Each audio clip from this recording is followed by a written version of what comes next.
Good morning students.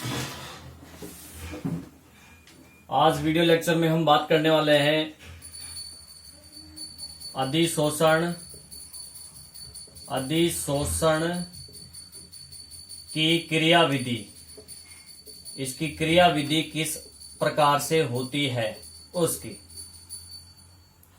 तो इसके लिए देखिए दो चीजें आवश्यक होती हैं अधिशोषण की क्रियाविधि के लिए।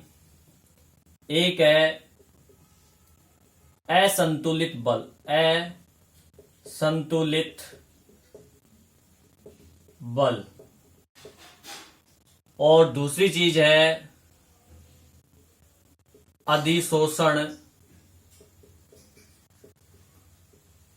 की ऊष्मा। ये दोनों ही कारक जिम्मेदार हैं अधिशोषण के लिए। देखिए असंतुलित बल क्या है। असंतुलित बलों की अपन ने बात करें, अगर अपन ने एक पृष्ठ तनाव का टॉपिक पढ़ा था 11th क्लास में। पृष्ठ तनाव का अगर एग्जांपल ले, मान लीजिए कि ये एक अपन ने बताया था यहाँ पे कि ये बीच का जो पार्टिकल है इस पे दोनों चारों डायरेक्शन के अंदर, चारों दिशाओं के अंदर जो है बराबर बराबर बल लग रहे हैं, तो इस पे कोई खिंचाव महसूस नहीं होता, संतुलित बल लग रहे हैं। जबकि ये सरफेस का जो कण है, ये सतह का जो कण होता है, इस पे नीचे की तरफ तो अन्य कणों का बल लग रहा है लेकिन ऊपर की तरफ बल नहीं लग रहा है। तो जो सतह के कण हैं वो सारे के सारे क्या हैं, असंतुलित बल से बंधे हुए हैं। सेम ऐसा ही प्रोसेस जो है इस अधिशोषण की प्रक्रिया में होता है। अधिशोषण की प्रक्रिया में देखिए क्या होता है। ये हमारा अधिशोषक है, ये क्या है, अधिशोषक की सतह है। अब इस सतह पे हम अगर इन कणों की अगर बात करें, जैसे मैं यहाँ पे 3 कण बना देता हूं, समझा देता हूं। अब इन कणों पर नीचे की तरफ बल लग रहा है, अन्य कणों का इस पे भी लग रहा है, यहाँ पे भी लग रहा है, यहाँ पे भी लग रहा है, ये लग रहा है, नीचे की तरफ बल ये लग रहा है, ऊपर की तरफ बल नहीं लग रहा, तो ये असंतुलित कण हो गए। ठीक है।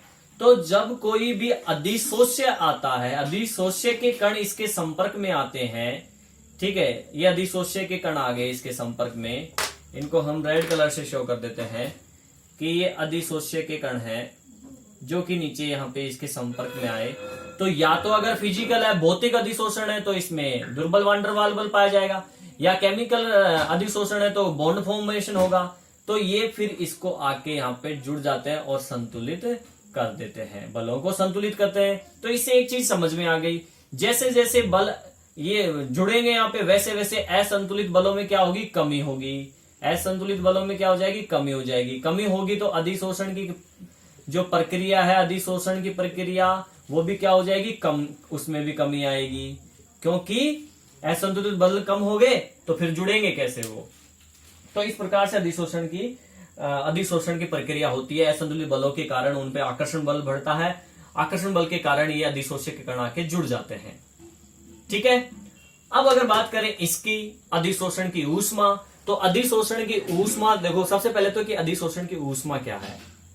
ठीक है, अधिशोषण की ऊष्मा किसे कहते हैं। तो एक मोल पदार्थ, कोई भी एक मोल पदार्थ है, एक मोल पदार्थ, इस एक मोल पदार्थ के अधिशोषित होने पर, अधिशोषित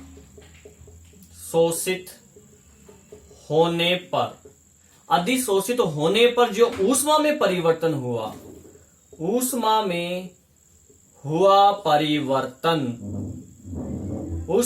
परिवर्तन ही क्या कहलाता है, अधिशोषण। अधिशोषण की ऊष्मा, अधिशोषण की ऊष्मा कहलाती है। आई बात समझे।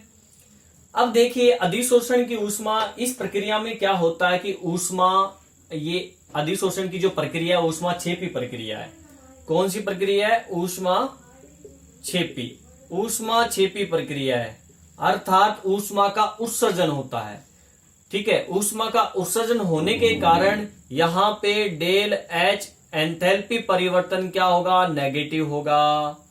ठीक है ना। और डेल एस जो एंट्रोपी होता है वो भी क्या होगा, नेगेटिव होगा, क्योंकि जब इस सतह पे जब पार्टिकल्स गैस के आके जमेंगे या लिक्विड के द्रव के आके पार्टिकल जमेंगे तो वो क्या हो गए, व्यवस्थित तरीके से जम गए। व्यवस्थित, जब भी कोई पदार्थ व्यवस्थित कणों में जम जाता है तो उसका एंट्रोपी कम हो जाता है।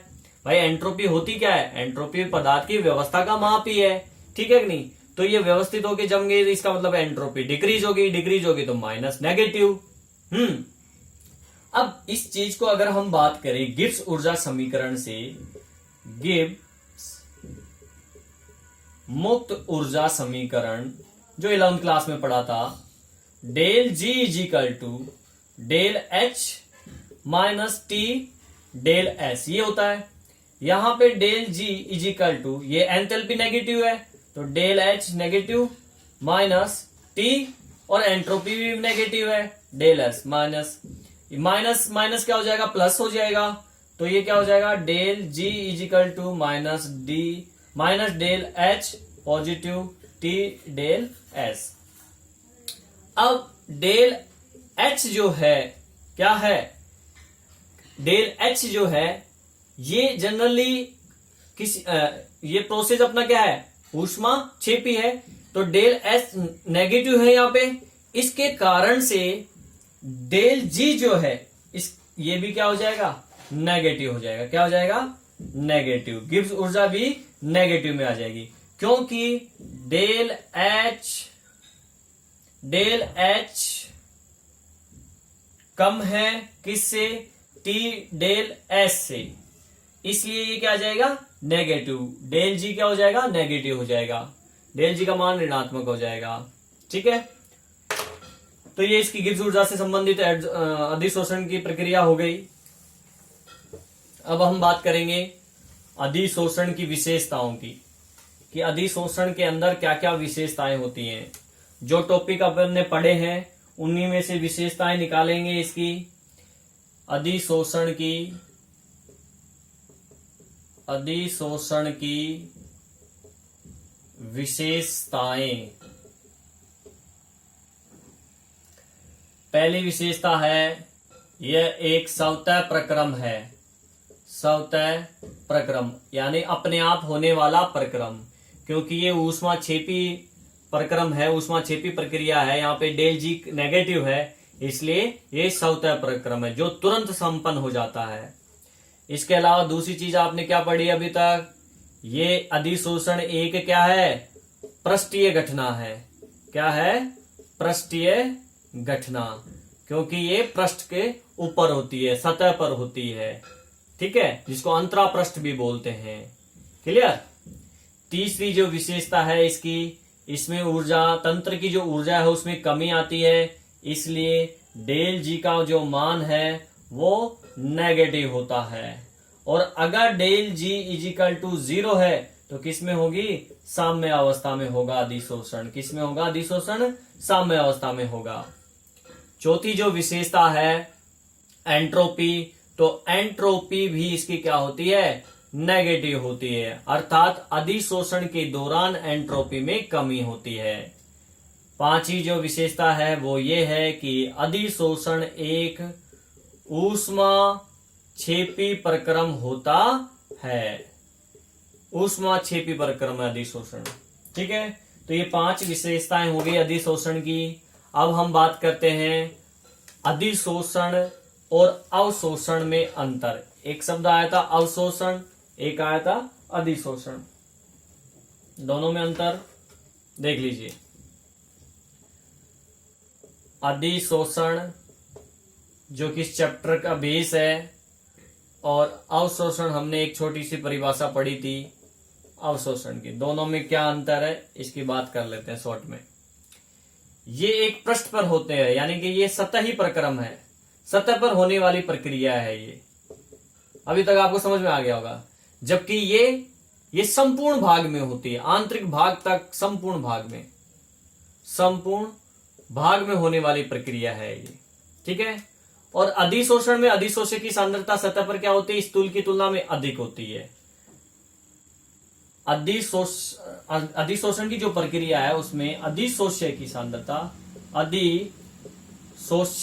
सांद्रता सतह पर स्थूल भाग की तुलना में की तुलना में अधिक होती है।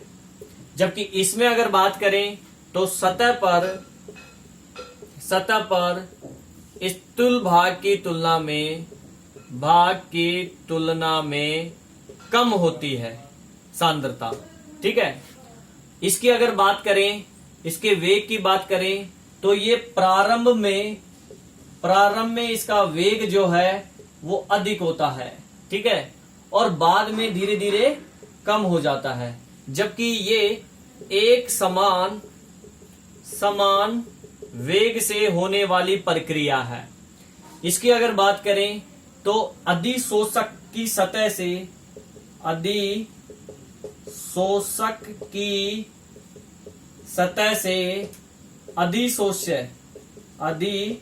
अधिशोष्य को आसानी से जो है अलग कर सकते हैं। ठीक है ना, आसानी से इस प्रक्रिया को अलग कर सकते हैं, मतलब विशोषण आसानी से हो सकता है।